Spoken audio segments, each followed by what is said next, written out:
Before we jump into today's show, our Saints guy here at Chat Sports, Trace Gerard, has had the biggest hard-on all day long about Michael Thomas just being limited in OTAs, and he thinks the Saints are going to run away with the NFC South. So if you want the Falcons to make the playoffs and keep New Orleans down south for the playoffs, then make sure to like today's video.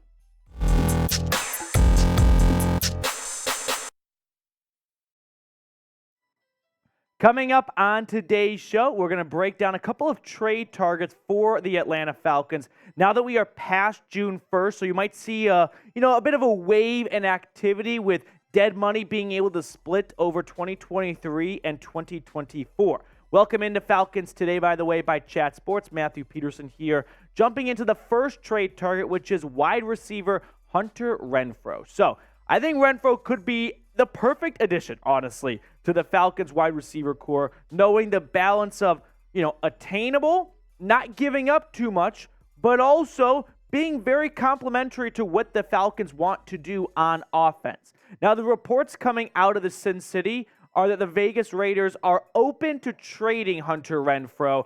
Josh McDaniels, we'll talk about him later on, he's not really in love with number 13, which is kind of funny because, well, the Patriots had so much success with slot wide receivers, yet he doesn't like Hunter Renfrow.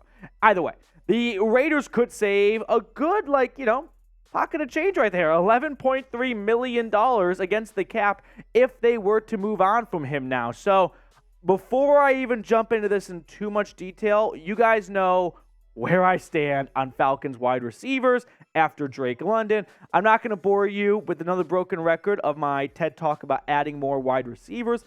I'm going to let the depth chart right now sort of speak for itself, and the fear I have, if something were to happen to wide receiver 1, how little we'll learn about Desmond Ridder with no one to throw to, really. But that's for a lot of previous videos we've done.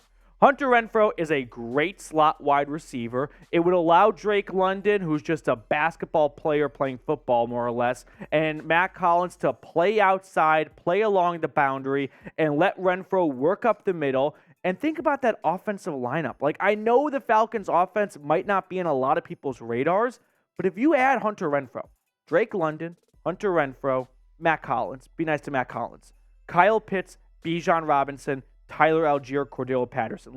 Sure, we might not know a whole lot about Desmond Ridder, but with those pieces around him and this cupcake schedule they have, they can make some serious noise and creep up on a lot of teams. So before we even dive into what a trade could look like for Hunter Renfrow, do you want Atlanta to trade for him? Be honest with me. Give me a simple T for trade or P for pass.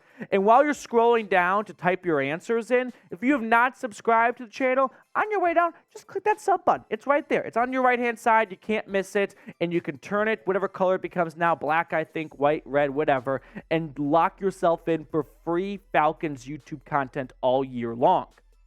Renfrow is not coming off a season where it's easy to make an argument to trade for him, but in 2021, he was a 1,000-yard receiver and 9 touchdowns. Now, last year, unfortunately, he was limited to just 10 games.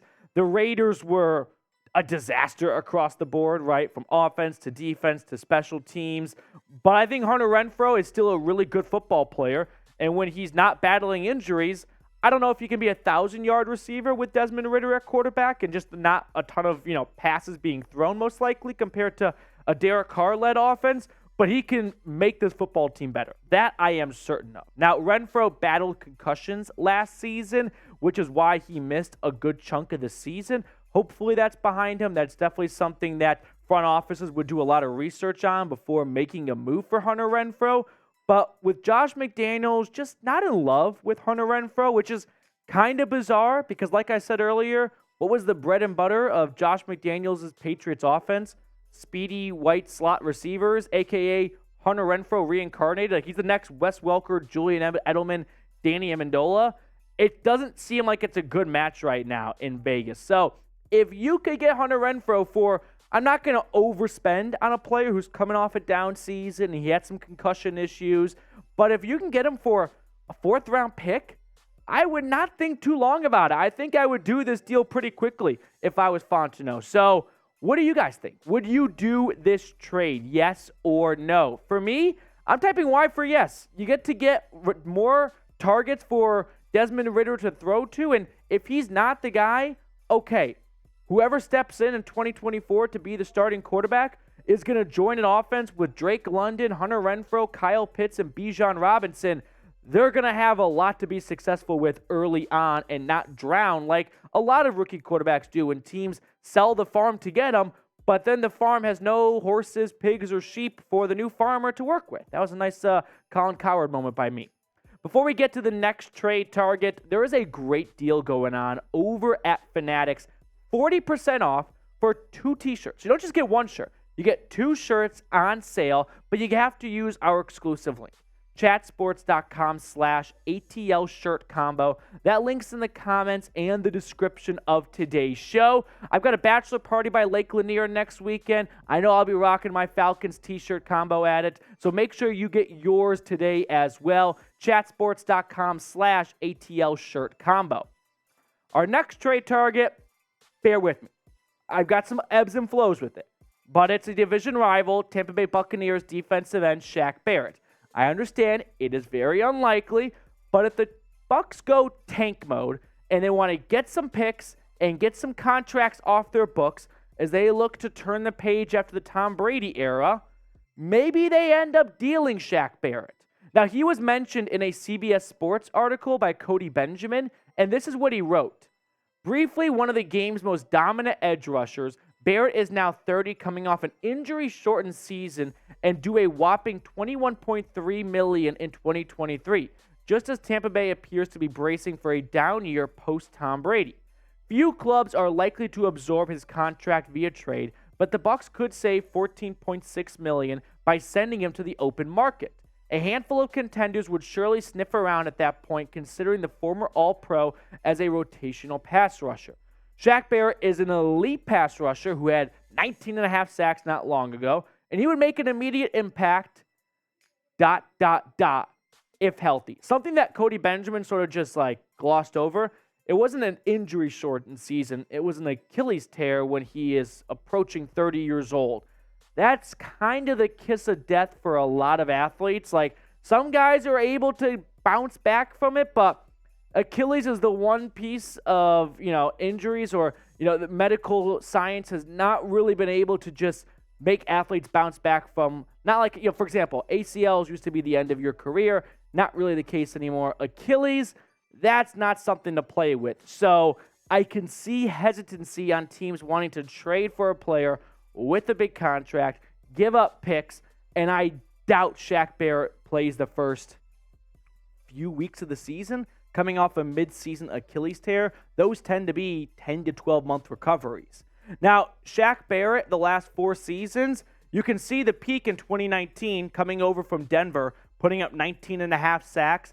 He kind of plateaued after that, came crashing down to earth, 8 sacks, 10 sacks. And then last year, he played 8 games. He recorded 3 sacks. If he played a full 17, what's that prorate out to? About 6-ish sacks. So he's clearly coming down as age is catching up to him, and the injury is not going to make the recovery that much better. But I still think he is a good player that on a team like this Falcons defensive line and linebacker room could stand to add a couple of extra guys, right? Lorenzo Carter's coming off a nice season. Caden Ellis put up a career-high 7 sacks last year. Bud Dupree is just a name at this point. I don't have high expectations for Bud Dupree. If he puts up 4 sacks even, I think I'd be happy with that. Troy Anderson doesn't now offer a ton of pass rushing upside. Then you look specifically at the defensive line for Atlanta. Calais Campbell has put up good numbers despite being over 35 years old, but he is that, over 35 years old. If he were to have a 1-sack season in 2023, would anyone be surprised given they are giving a 36-year-old a starting spot? David Onyemata, I think, is a good defensive lineman. I don't think pass rushing abilities are his forte. Grady Jarrett is one of the best defensive tackles in the league. It's a good and bad thing if he's your team's leading sack guy because he's showing that he can get after the quarterback, but you'd probably rather have that be a defensive end or an outside linebacker that leads the team in sacks and not Grady Jarrett with 7 sacks last season. So the main hurdle we probably have to get over is the very rare interdivision trades. They're not impossible. We had one last year. Remember, TJ Hawkinson went from Detroit to Minnesota. So you had a skilled player going within the division. It doesn't happen all the time. It's a bit of an albino. It's rare for sure, but they do happen. So if both sides are in where the Falcons go, we could stand to add a couple more guys to this rotation because we're clearly approaching pass rushing by committee.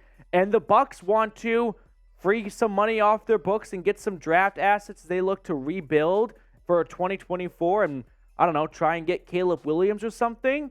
I could see both sides coming away from this feeling like they're a winner despite it being an interdivision trade. So what do you guys think? I think a fourth is probably a bit too rich. That's what producer Rolly put it at, and I trust his judgment.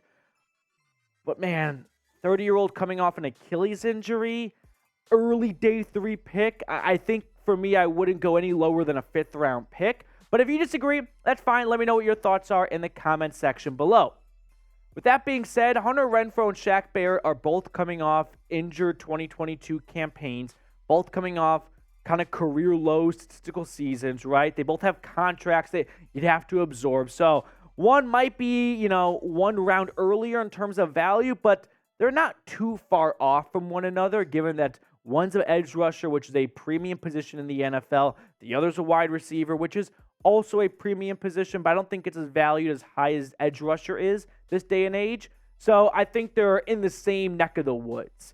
If the Falcons did end up wanting to trade their 4th-round pick, I'd go with Hunter Renfrow. Shaq Barrett just coming off an Achilles tear is just a little bit too concerning for me to get behind giving up a 4th-round pick. But I think Hunter Renfrow might not be a 1,000-yard receiver in Atlanta because they might not be a very pass-happy offense, but he definitely makes this team better. And I'm all for getting butts in seats and putting points up on the board at Mercedes-Benz, and Hunter Renfrow will help you do that. So pick one for me.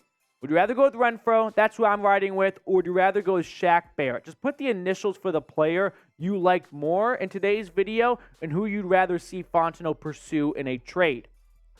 Thank you all so much for tuning in, carving out some time of your day to hang out with us here at Falcons Today. If you enjoyed today's show, like the video, comment, subscribe, all that good stuff. It just sort of boosts us in the YouTube world for Falcons YouTubers.